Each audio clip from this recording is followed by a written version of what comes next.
Hello, my name's Tamara Ewan, and I am a student at Indiana State University in the Masters of Nursing Family Nurse Practitioner program.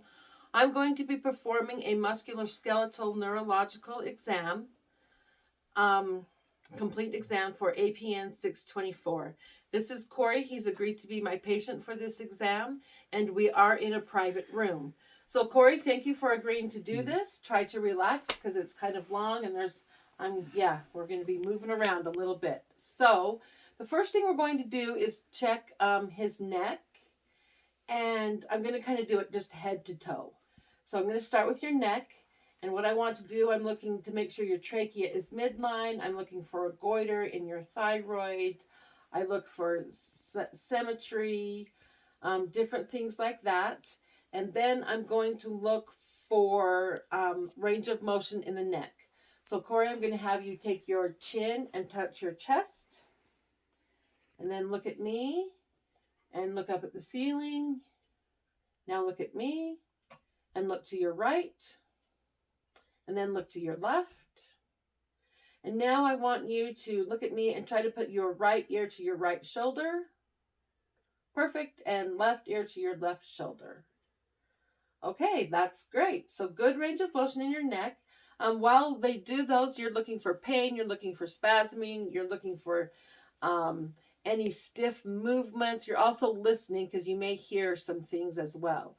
So that looks really good. An alternative thing that you can do is to just have the patient move their neck in a circle like this slowly.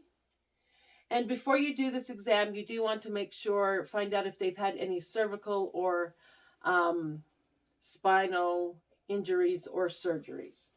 So the next part is your shoulder. So I'm going to start at your substernal notch, and we're just going to walk along your clavicle bone here. We're going to walk along up here to the AC joint that's right up here at the top of the shoulder. You can feel a little notch right there. Medial to that, there is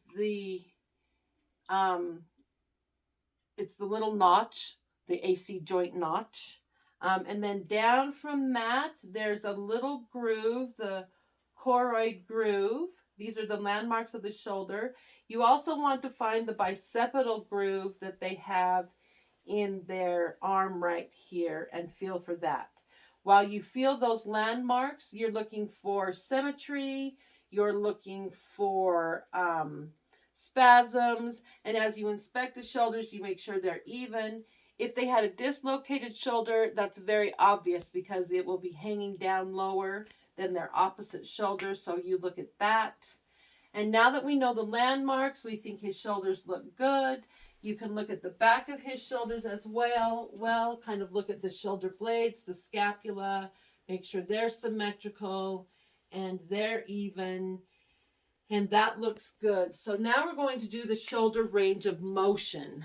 And the first thing we're going to do is flexion. You just lift your arm out like this, and then put it back to your side, and then extension, put your arm back here and back to your side. So that looks good. Now we'll do abduction, which is away from your body. So back out like this, and then adduction, you're adding to your body, back towards your body. So good range of motion that way. Now there are some tests that we do to test for range of motion, and it tests your internal and external rotation of your shoulder. It's called an Apley test. So I'm going to have you scratch your neck like this.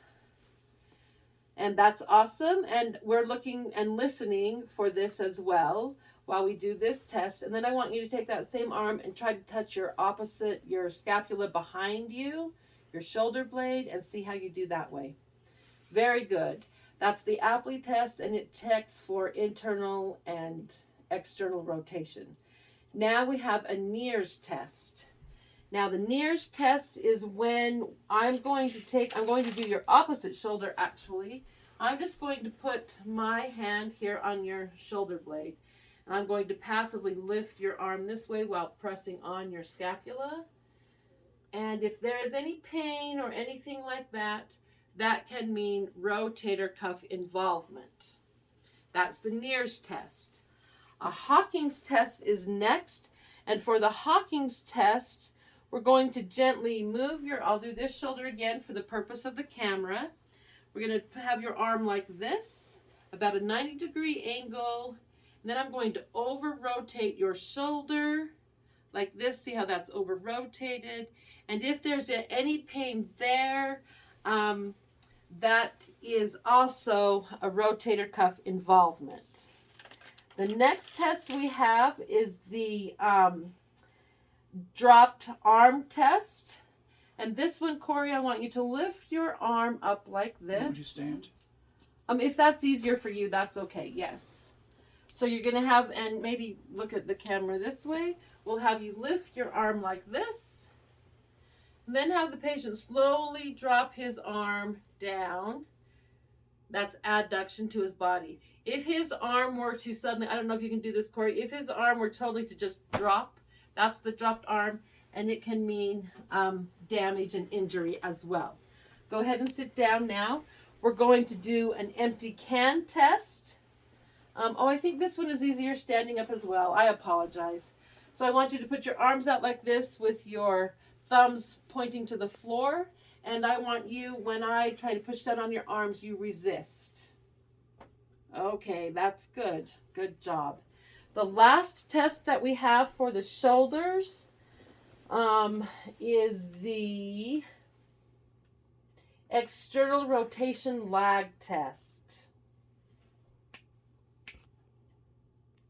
And I'm trying to remember what this test is, so I might have to read my notes. The external rotation lag test, I'm going to have you stand again. Step forward a little bit, like this, sorry. I'm going to, like this, there you go. I'm going to have you place your hand at your lumbar region of your back, like this. I'm going to put one hand on your elbow, my other hand on your wrist. I'm going to pull his hand out from against his back. And then I'm going to move my hand. And if his hand goes directly back to his back, that is a sign of weakness and injury. There you go, Corey. Okay. So you can go ahead and sit down now. Your shoulders look great. The next part of the exam is we're going to go do your back, because a lot of it will be moving as well. Okay, so Corey, I apologize. One more test we have to do for the shoulder test is the crossover body test. Okay. It's the acromial crossover body test. I think I said that incorrectly. So after you do your abduction, do your abduction, and then for your adduction, we need to cross over and go like this. That's right, that's right. So that also tests the meniscus and the rotator cuff. So we needed to do that. Okay, so now we're going to check your back and your spine. And I'm going to have you stand up for this exam a little bit. I'm going to have your back to the camera so they can see what we're doing here. So we're going to look for symmetry. We're going to look and see how straight his spine is. We're going to look for any masses, any tenderness, any pain, anything like that. And then I'm going to start at C7, and I'm just going to palpate down with my fingertips. Now, a test that is not on the rubric that I'm going to talk about is called the step-out test. And that is when you have vertebrae that are either sunken in or sticking out. And the reason I'm telling you that is because it happened at clinicals, and I'm like, oh my gosh, there's not a vertebrae right there because it was depressed in, and you really, it just kind of sinks in. It was very strange for me. So you're going to palpate all the way down, looking for that step out, looking for symmetry, tenderness, pain, spasms, things like that. You start at C7 and you go all the way down. The other thing that you want to look at the back is make sure that their cervical spine is like, you want the letter S kind of, so you want it to be in and then out and then in again at their lumbar spine, which looks really good here. So now we're going to check the back's range of motion. Corey, I'm going to have you slowly, because I know you have, we don't want Corey to get dizzy during this. I'm going to have you touch your toes with your fingertips. Bend over and touch your toes with your fingertips as far as you can. Not too much, don't hurt yourself. And then I'm going to have you come up slowly or as fast as you can comfortably. And things like that. You okay? Mm-hmm. Okay, now I'm going to have you check the back. I want you to just kind of go back like this as far as you can go back. Okay, now I'm going to, okay, stand up straight now. Now I'm going to have you twist this way. Then I'm going to have you twist the other direction. Okay, now I'm going to have you bend over. Now you can stand straight. Now bend over this way. And then bend over the opposite way. So the range of motion in your spine is good. Thanks for doing that. Now we're going to do something called the Kemp's test. And to do this test, it's going to check his sciatic nerve.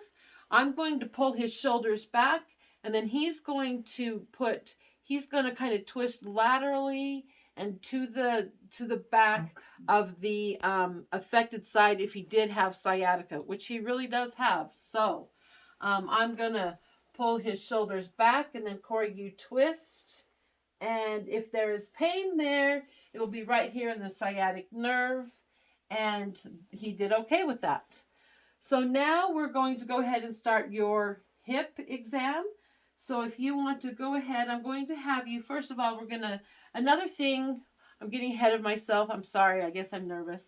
Corey, I'm going to have you bend forward again. You look for scoliosis of the spine. Try to touch your toes a little lower if you can. Make sure their spinal cord is straight, no scoliosis. Also put your hands at their hips at the top. That looks for it tells you if their legs are the same height. So go ahead and stand up, Corey. Okay, now we're going to look at his hips. We know that they're even with each other. There's no displacement there, so we're going to look at hip flexion. We're going to have him put his leg out like this. Can I hold on to something? Yes. And then we're going to have him do extension and put his leg back like that. Okay, now Corey, stand up straight on both feet. Now we're going to have you do abduction, which is out. You can move the way you stand. Okay. Yeah. And then bring that back in. Now when you bring it back in, kind of cross over to the front of your body like this. Perfect. Okay, there we go. All right, now I'm going to have you lay down for the rest of the hip exam. Okay. So we can show some other hip range of motion. Okay, so with you laying in a supine position, Corey, we're going to do a few more tests with your hip. I'm going to have you do a straight leg test. I want you to just lift your leg up. We're looking for pain, if there's any, and then lay your leg back down. If there were any pain, that shows sciatic nerve involvement as well as the hip. There's also something called the Faber test with a B. So I want you to take your ankle and put it on your knee. And what we are going to do is I'm going to place one hand on my hip over here, and then I'm going to try to push your knee down, and you try to push against me. And if there were any pain there, then that means hip involvement. Okay, go ahead and stop that. Now we're going to do the Fader test. We're going to put your knee at and your hip at a 90-degree angle. We're going to adduct into your body a little bit, and I'm also going to be pulling laterally here and medial there, looking for any involvement in his hip. Okay, let's go that way. Now, another way that we can show those, the extension and flexion of his knees, I'm going to have you lay on your side, Corey, towards the camera.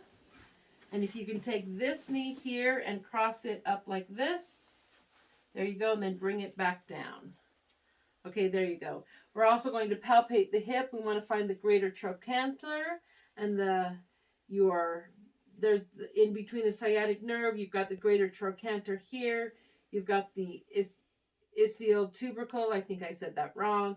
You have a sciatic nerve there. We want to be careful of that to make sure that if they have sciatica, that while we're doing the hip inspection, you're very careful with that. So go ahead and lay back down on your back, Corey, and then we are going to start the knee exam. Okay, Corey, we have to complete a fair test on your hip. So we're going to have you lay on your side, okay, right here at the edge of the bed if you can. Bring your knee up to a 90-degree angle. I'm going to kind of push your leg in front of me. I want your knee at a 90-degree angle. I'm going to place my hand on the greater trochanter. I'm going to have my other hand at his, just above his ankle. And I'm going to, so his hip and his knee are at 90-degree angle. I'm going to be pushing laterally and up in a good motion. And if there is pain, then that suggests sciatic nerve and hip involvement. Okay, go ahead and sit up, Corey, at the edge of the bed. We're going to start the knee inspection. And the knee inspection also has a lot of little special tests. So first we're going to look at symmetry of the knee. We're going to look at the patella of... Okay, now we're going to do your knee test. I'm just going to observe them and inspect them the way that we do visually. I look for symmetry. I look for any bumps or growths or anything like that. I'm going to do some landmarks, look for the condyle of the femur and the tibia and the fibula, the patellar notch or groove, and everything is normal there. So now I'm going to have you lay back on your back to do some tests for the knee. One of the tests I do is the Lachman test. So for this test, Corey, I'm going to place my leg on the bed, and if you'll just rest your knee over mine, then I'm going to put my hands in the fossa of the knee here, and I try to push down a little bit. I'm looking for laxity in the knee. Kind of, there we go. And that's the Lachman's test, and that looks good. So now we do the Vallis test. Did I say that right? So I'm going to put your knee at a 90-degree angle. I'm going to have my hand here on the medial side, my other hand on the lateral side of the ankle, and I'm going to push in an opposite force. So this is going to go lateral out from your body. This hand is going to go medial into your body. And this looks again for meniscus tear. And then I do the opposite. And that is good. So we can put your leg down now. And so I want to clarify the Varus test that I did, 90-degree angle, hand against the medial side of the knee, this hand against the lateral side of the ankle. I push it opposite, that's the Varus. That shows the interior. And then we do the opposite, and that's the valgus. Okay? So the next test we do is called the anterior drawer test. And I'm going to put my hands here in the fossa of your knee, my thumbs on the tibia and fibia. And it's kind of like opening a drawer. I'm going to push with my fingertips on the fossa to try to move the tibia and fibia bones forward. That's the anterior drawer. Posterior is just the opposite. I take my thumbs and I try to push them towards the fossa of the knee.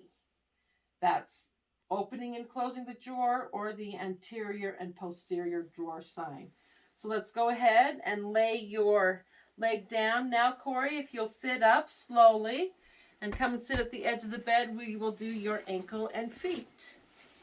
We're almost done with this part. Then we have the neurological. So we'll look at the ankle and feet. We're going to look for bruising. We'll look for symmetry. We'll look for things like that. There's no sores. Look for your landmarks. The fossa's there. They look good. Now, for the purposes of this video, I did the tests, everything on just one side. But when it's a full exam, you'll do both legs, both knees, both shoulders. But for this video, we only did one. So now we're going to do the range of motion. So I want you to take your toes up to point your forehead. Okay, now point down to the ground. And now for inversion and eversion, we're going to go in like this. Then we're going to go out. Let me try to relax so I can... Oh, you don't go out, do you? Let's see if you go out with this ankle. Oh, a little bit better. Okay. Let's have you go in a circle with your ankles. Okay, that's good. So there's your range of motion. And let's have you curl your toes. Okay, there we go. We'll also, when we inspect the feet, we look for an arch in his foot. Make sure that he doesn't have flat foot because that can cause a lot of other musculoskeletal problems. And that completes this examination. Thank you, Corey. Okay, I lied, Corey. We have to do your hands and your elbow. So Oh, okay. I'm going to just look at your fingers and your hands, make sure for asymmetry, look for lesions, sores, pain, spasms, tremors, things like that. I don't see any of that. A really important thing to look at your hands is we've got to look at the flexion and the rotation and extension. So just take your hand and go up to the ceiling and then go down to the floor and then go into your body. Keep your hands straight out like this and then go out. Okay, now I want you, we're going to look for carpal tunnel. So the first test we're going to do for carpal tunnel is called the Finnell sign. And we're going to hyperextend your wrist. And then I'm just going to tap right here on that tunnel area. And if you have any pain or tenderness, numbness, or tingling, then that means you have carpal tunnel. That's that little space right here. And I didn't see anything there. Now, the other thing that we can do is the Fallon's test. So if you put your hands in prayer position like this, and then push your wrists towards each other, nothing there now, go like this and do the same thing. You are okay with that. All right, so now we will, and the other thing we can also do, like with your neck, you can just go in circles like this. And we know you have good extension, good flexion, good everything like that. So now we're going to check your elbow. We're going to find all the landmarks. There's the condyles of our bone. There's the tip of our elbow. That's what we need to find there. And pause. So we found the landmarks of it. So we want to look at, we're going to just continue to palpate. We got to look for tenderness because if you have tenderness here, that's tennis elbow. And that's from a lot of overuse of that, or a lot of use of it. And then for range of motion of the elbow, we do supination, pronation, and we do extension and flexion. And that's all there is to the elbow. Now, I need to go back to your wrist a little bit. We need to do the Fickelsen's test. You put your thumb in here, in your fist, you make a fist. And then I'm just going to gently move that wrist down, extend it a little bit, and look for pain there. And that is for, it's a very French name, tenosynovitis. And decorsons. Yes, that's what it is. So, and then for your fingers, let's have you go adduction, abduction, adduction. Okay, there we go. All right. Thank you, Corey. Now we're going to do the deep tendon reflexes. Okay, so we're going to do your deep tendon reflexes. First, I'm going to do your upper extremity deep tendon reflexes. There are 3 that we will test. They test the cervical spine, and then we'll do your lower extremity deep tendon reflexes. The first one I'm going to test is the biceps, and I'm going to just have you, the way to test these is keep your arm relaxed into your body, a little bit pronated. I'm going to find the tendon right here in the antecubital space, and then I'm going to take the pointed tip of my hammer and I'm going to just go over my thumb, and what we should see is a little reaction here in his fingers and arm. Oh, good. Okay, there we go. So that is your biceps. And now we're going to do the brachioradialis, and it tests C6. So we're going to find the radial landmark here that we need to find. We're going to use the dull side of our hammer, and we're going to look for a reaction in the fingers again, and we're just going to tap. We're going to hold this correctly. You don't want to use it as a hammer. You just want to kind of swing it. And we see the fingers again. You can see his fingers just kind of go in like that. So that's a positive. And now we're going to do the biceps. And for the biceps, there are two ways to do the triceps, And the triceps do C7. And I'm going to hold your arm out. You need to relax as much as you can. And then I'm going to find my landmarks here at the back. And I'm going to use the pointed. And I'm going to, if I just tap right here, we should see his arm move. And there we go.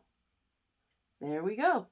So that one is a positive as well. So now we're going to do the lower extremity deep tendon reflexes. Okay, so the deep tendons of your lower extremities, the first one we're going to test is the quadriceps or the patellar, and that tests L4 of your lumbar spine. And so we have to find the landmarks here, and we're just going to find the little space between the patella and your tibia and fibia, and I'm going to use the pointed end of the reflex hammer. I'm going to try to stand sideways so that it can be seen on the camera. We should see his leg just kind of kick out a little bit with a positive sign, which we see. Now I'm going to do that one more time, and just so you can see a normal reaction, and that's normal. Now, if it were a clonus sign, when you tap it like that, the knee will just shake uncontrollably. That reflex will continue back and forth, and that shows some very extensive lumbar spine involvement.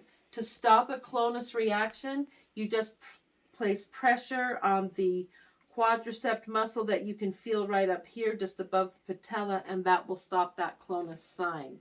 And again, that does mean there's extensive, it's a hyper reflex. It shows that there is extensive involvement of the lumbar spine. So that's the patella or the quadricep test. Now we're going to do the Achilles, and the Achilles does S1. We need to find our landmark. So you find kind of the space behind their ankles, kind of like the fossa behind the knee. Then you're going to take the pointed end of your reflex hammer. You're going to have the patient give you you're going to give a dorsal flexion of the foot upwards a little bit. When I hit the Achilles with the hammer, we should get a plantar motion downwards. So we're going to go ahead and do that now. And there you saw that it went down. We'll do it one more time so you can see the normal. There you go. So that's the Achilles. Now we're going to do a Babinski. And the Babinski is you want to take a dull object, kind of pointed but dull, and you want to start at the lateral side of their foot.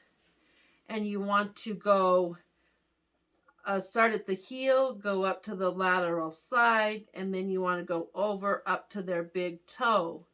Now, Corey we're going to take his socks off to see if we can do this. He has horrible neuropathy, so I don't know how this test is going to go, because just now I didn't see anything. So we're going to start down here at the foot, the heel. We're going to go to the lateral side, and then over to the great toe. And we're going to do this again because I'm not seeing a reaction. What we should be seeing is his toes should be either curling. Well, you can see here his big toe very faintly. We're going to do his other foot, see what it does. There's no reaction. So that means that, and he does have neuropathy, so I don't think that's a good sign. The Babinski sign is also used on babies. On babies, this is a test that shows spinal cord involvement. And on infants, it will be their toes will go out like this.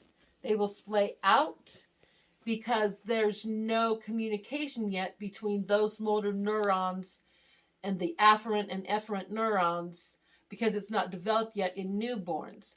And so this is what infants do, which is normal and good, positive sign. This is what your toes should do when you're an adult and you have normal function of the neurons. So we're going to test Corey's other foot and see what it does, remembering that he has neuropathy, and we're going to kind of hope he has some sort of a reaction here. Because the textbook and everything I watched said that you can't really have a negative, so they should either be splaying straight out or curling in. But he has neuropathy. For example, watch this. Can you, Corey, close your eyes and tell me if you can feel this? Mm-hmm.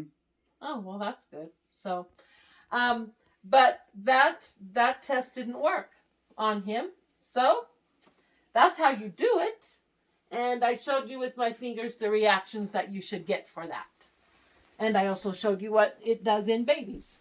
So those are our deep tendon reflexes. And now we are going to do the Hoffman sign that we do with the hands and wrist when I did the Babinski test that he did not do very well on. It reminded me that the Hoffman's test is kind of the Babinski test for the upper neurons. So what you do is you take their hand, you flick their middle finger, and you should see their thumb and their forefinger kind of come together like this. So, and this is a sign of cervical involvement, cervical spine involvement. So we're going to flick this finger. And there's very little movement there in his fingers. So that is the Hoffman sign. Those are the deep tendon reflexes. Now we will do the coordination test, and after that, the cranial nerves. Okay, Corey, so now we're going to do your coordination. And it's just a lot of walking mostly. So first I'm just